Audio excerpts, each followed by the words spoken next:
3 years ago, when I was 28, my fiancé and I booked the perfect venue for our wedding. We had been together for 8 years by then, and engaged for 3, and after much searching, we found the venue of our dreams. However, it was incredibly popular, and the only available date we could secure was in September of this year. We were excited, knowing that this venue was everything we had ever wanted.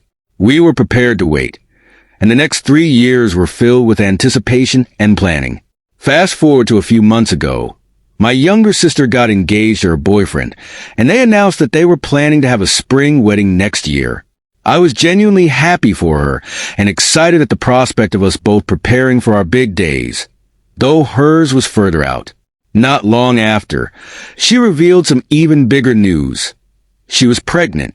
I was overjoyed and couldn't wait to be an aunt.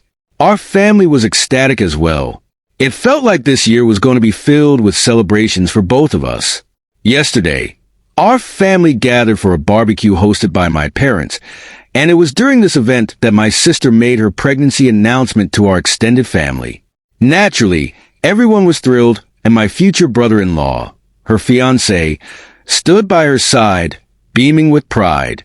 Our Nan, who was always very involved in family matters, asked my sister if she still planned to get married in the spring or if the baby's arrival might change things. My sister smiled and said that she was hoping to move the wedding to September instead. At that moment, a wave of realization hit me. She didn't just want to move her wedding. She wanted to move it to my wedding date. Before I could even process what she was saying, she turned toward me and addressed the entire family. "I was really hoping we could take your venue for our wedding instead," she said, as if it were the most natural thing in the world. She explained that with her pregnancy, she couldn't handle the stress of planning a wedding and attending maternity classes, and having the venue I had already booked would make things much easier for her. "It would mean so much to me," she added. Silence fell across the group. I could feel everyone's eyes on me, waiting for me to graciously offer up my wedding venue, to be the good sister. My sister's fiancé, clearly uncomfortable, tried to step in. He gently reminded her that they had already discussed this, and agreed it wasn't fair to ask me for such a huge favor. But my sister waved him off, saying, "Oh, don't be like that. My sister loves me, and she wants what's best for me, so it's not a big deal, right?" In that moment, I was caught completely off guard. I had spent years dreaming about this venue, planning every detail of my wedding around it. But now, my sister expected me to just give it up. I didn't know what to say. "Well, it kind of is a big deal," I finally managed to respond. "I've had my heart set on this venue for years." As soon as the words left my mouth, my sister burst into tears. She stormed off, leaving everyone awkwardly staring at me. My Nan, who had always favored my sister, immediately turned on me. "You're being so selfish," she said. "Your sister needs this venue more than you do." I tried to defend myself, explaining how long I had waited and how much this venue meant to me. But my mom chimed in saying, "You've waited 3 years. What's a few more months? When has your sister ever asked you for anything?" I was completely stunned. Here I was, being asked to give up something I had planned for years, and instead of understanding, my family was piling on guilt. At that point, my fiancé had had enough. He got up, visibly frustrated, and we left the barbecue. The situation didn't end there, though.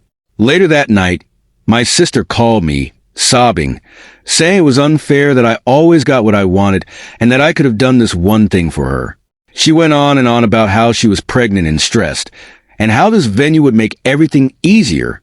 My dad texted me as well, saying it was just a venue, and that what really mattered was the person I was marrying, not where the wedding took place. But to me, it wasn't just a venue. It symbolized everything we had planned and dreamed about for years. The drama escalated quickly. The next day, my sister's fiancé, clearly mortified by the situation, called me to apologize. He told me he had specifically asked my sister not to put me in this position, but she did it anyway. He was embarrassed and frustrated, and they had been arguing about it. He warned me that my sister was now blaming me for potentially ruining their relationship, which only added to the chaos. As if things couldn't get worse, my mom decided to involve my fiancé's parents, calling them to plead her case. She told them that my sister should get the venue because she was pregnant and that preeclampsia ran in our family, which was a stretch of the truth at best. My future father-in-law wasn't having any of it. He called my mom out, telling her that it was ridiculous to expect me to give up my wedding plans and warned that if they kept playing favorites, they would lose me. After that, my fiancé and I made a decision. We removed my sister from the bridal party and replaced her with my aunt, the only family member who had taken my side throughout this ordeal. We also started considering whether or not we should even invite my family to the wedding. Things took a strange turn when my sister found out that I had posted about the situation on Reddit, and it had gone viral. She saw it and immediately lost her mind. She accused me of painting her as crazy and twisting the facts to make her look bad. She insisted that she had only asked nicely out of love and that family should come first. I was done with her manipulative behavior. I sent her a message explaining that I had been her doormat my entire life. I reminded her of all the times she had ruined my birthdays, made me do things for her, and expected me to bend over backward just to keep her happy. I told her that I wasn't going to sacrifice my wedding for her, and that if she wanted to marry before the baby came, she should look into other venues. I had already put too much time, effort, and money into my plans. Her response, a sarcastic, "Wow, you must really love me," followed by her blocking me on social media. The next morning, I received a message from a wedding planner saying they had received word from my mother and were ready to proceed with the rebooking of the venue, meaning my sister had gone ahead and tried to take the venue despite everything. I was floored. My sister had crossed a line I didn't think was possible. My parents hadn't reached out to me since the blow-up, but my older brother, who hadn't been at the barbecue, called me after hearing a twisted version of events from our mom. He was told that I had offered the venue to my sister and then humiliated her in front of the family. When I explained what had really happened, he was shocked but not surprised. He admitted that one of the reasons he moved away was because of our parents' favoritism and manipulative behavior. Since then, my fiancé and I have locked down all of our wedding vendors, putting passwords in place to ensure that no changes could be made without our consent. We even hired security for the wedding, just in case. We also canceled the catering that my parents had paid for, deciding instead to have a cookout with friends and family. Despite the setbacks, our friends and my in-laws have been incredibly supportive, offering to help with everything. As much as I'm hurt by my family's actions, I'm ready to move forward. If they apologize sincerely, I might consider letting them attend the wedding, but I'm not holding my breath. Regardless, I have my brother, my aunt, and my future in-laws, who have all been a rock for me during this ordeal. It all began with an underlying tension. There had been no prior discussions about mental health, no official diagnosis, just a suspicion hanging between us. We sat there awkwardly at first, exchanging polite small talk. But it wasn't long before the real reason for our meeting emerged, my wedding. My father was the first to break the ice, his voice firm yet laced with a hint of frustration, asking why we had canceled the caterers. My fiancé, sitting calmly beside me, answered honestly, we didn't want to give anyone the power to hold that over us later. At that moment, I could see the shift in both my parents' expressions. It was as if they couldn't believe what they were hearing. Cue the infamous surprised Pikachu face. My dad, visibly offended, was quick to assert, I would never do that. He spoke as if the mere suggestion was an affront to his character. But I didn't waver. Better safe than sorry, I replied, not looking away from him. That's when my mother jumped in, her voice rising in indignation. She called me disrespectful for talking to them that way, especially given all the help they had offered in recent days. I couldn't let that slide. I reminded her that their actions, everything they had said and done, were far from respectful to me. The conversation took a predictable turn from there, spiraling into another argument about the wedding venue. My father tried to dismiss the entire issue once again by saying, it doesn't matter where you get married. What matters is who you're marrying. I had reached my limit. All the emotions I had kept bottled up finally came to the surface, and I said what I had been holding back for so long. Yes, Dad, exactly. But isn't it strange how that only applies to me and not to my sister? Because as long as she's marrying Bill, the venue doesn't matter, right? The silence in the room was deafening. My father's face turned crimson, and he looked like he was struggling to breathe. My mother, too, sat in stunned silence, tears welling up in her eyes. I wasn't done. I looked at my father and said, "Well, I'm waiting for your reasoning." He slapped his hands down on the table, clearly struggling to maintain control, and launched into a rant about family. He rambled about sacrifices and how family members should do everything in their power to make each other happy. His words were laced with a sense of moral superiority, as if he was the only one holding our family together. But I wasn't having it. "Like how you made me happy on my graduation day," I asked, my voice steady. "You know, the day my sister smashed my cake because she wasn't the center of attention." Once again, silence filled the room, the weight of my words sinking in. My mother was the first to break the silence, her voice small and trembling. "Why do you hate us so much?" she asked, looking at me with tear-filled eyes. I stared back at her, feeling both anger and sadness. "I could ask you the same thing," I said quietly. It was clear to me that my parents knew they had messed up, but admitting it was beyond them. My mother tried to guilt-trip me, telling me how my sister had been miserable ever since people started judging her. She mentioned that my sister hadn't left the house in days. My father chimed in, saying my sister just needed more time and attention, because she was the youngest.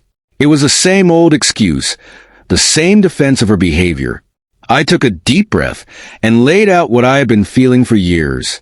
I told them how hurt I was by their blatant favoritism, that they didn't even try to hide the fact that they loved my sister more.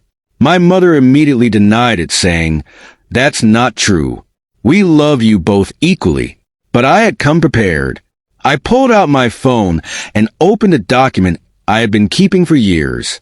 It was a list, a long list, of every instance I could remember where they had put my sister before me. Some entries had specific dates. Others were descriptions of the events. As I read through the list, my parents' faces shifted from shock to horror. By the time I was finished, my mother looked near tears, and my father just sat there, his face unreadable. They tried to defend themselves, to explain why I was wrong, but I wasn't interested in their excuses anymore. "This conversation is going nowhere," I said flatly.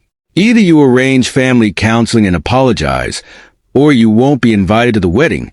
With that, they left, and I haven't heard from them since. Time passed, and I found myself in a difficult place.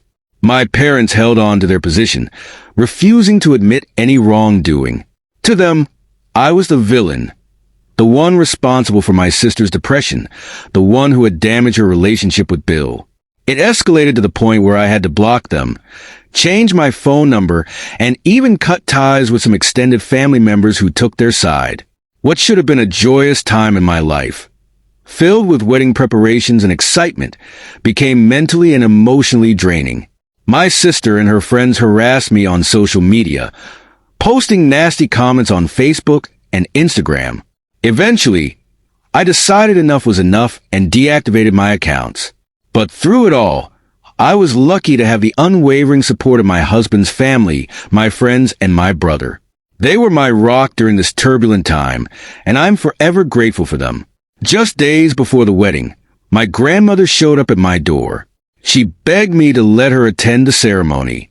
We had a long talk, during which she apologized. While she still didn't understand why I wouldn't just change the wedding date, she promised not to pressure me anymore. We hugged, but I knew our relationship wasn't quite the same. The bachelorette party was a welcome escape from all the stress. We stayed up until dawn, cooking and laughing. My husband even made a gorgeous 3-layer cake for the occasion, and everything felt perfect for a little while. Then came the wedding day itself, which started out beautifully. The morning was calm and full of excitement. My bridesmaids and I got ready together, sipping Prosecco and taking photos. I felt radiant in my dress. It fit perfectly, and I knew I looked amazing. But just as we were about to take pre-ceremony pictures, I saw a small car pull up to the venue, and dread filled me. It was my sister. My stomach dropped. I didn't want a repeat of the graduation fiasco, or worse, some kind of dramatic scene. One of my friends quickly ran to alert the security we had hired, but before they could arrive, my sister was out of the car, her face red from crying. She was screaming obscenities at me, blaming me for everything that had gone wrong in her life.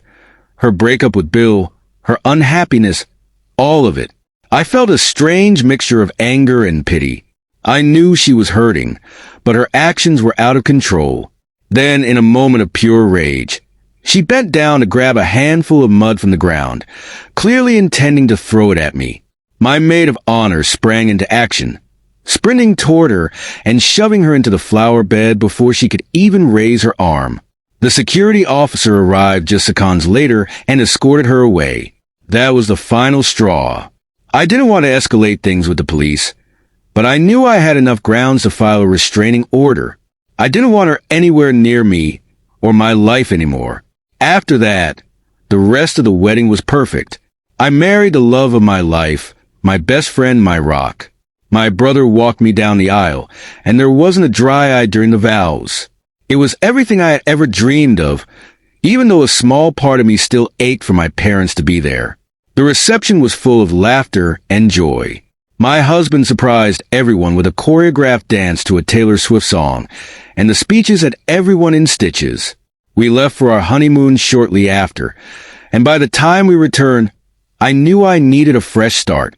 I started applying for jobs in a new city, craving a clean break from the chaos that had surrounded me. And now, for the biggest news of all, I'm pregnant. It's a honeymoon baby, something we hadn't planned but are overjoyed about. We haven't told anyone yet, not even our closest friends or family, but I couldn't wait to share the news with you all. It feels like a fresh start, a new chapter full of hope and happiness. I've heard bits and pieces about my family since then. My sister still blames me for her breakup and is telling anyone who will listen that I've ruined her life. She's moved back in with my parents and refuses to work, behaving like a spoiled child.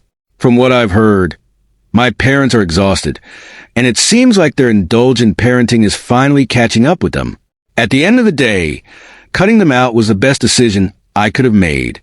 I have my own family now, a husband who loves me, a baby on the way, and a newfound sense of peace. Thank you, Reddit, for all the support you've given me through this journey.